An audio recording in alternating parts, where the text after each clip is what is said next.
Life expectancy is going up, and by 2050, there will be more older people than younger people. Therefore, this will increase the already present strain on the healthcare system. Loneliness is on the rise, which exacerbates chronic conditions and has been shown to slow down recovery. Social prescribing is an innovative means of enabling GPs, nurses, and other primary care professionals to refer people to a range of local non-clinical services. It is still in its infancy, which means there have not yet been sufficient tools developed to help social prescribing reach its potential. And that is precisely what Grace does. Grace is an AI-powered dynamic service directory, which uses emerging voice technology to connect older people to local services in their area.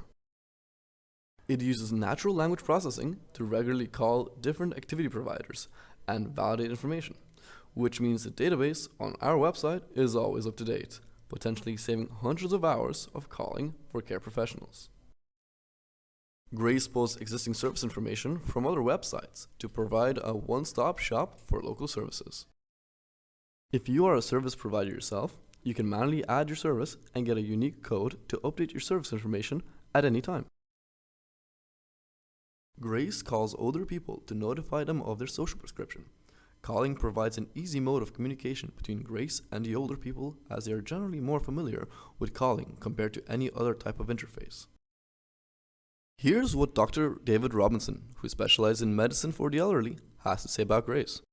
But this is really exciting. We know from the work in the UK that hopefully people who are socially isolated, who have mild mental health problems, if they're linked into some form of social prescription like this, they will have up to a 20% reduction in attendance at general practice outpatients or even emergency departments.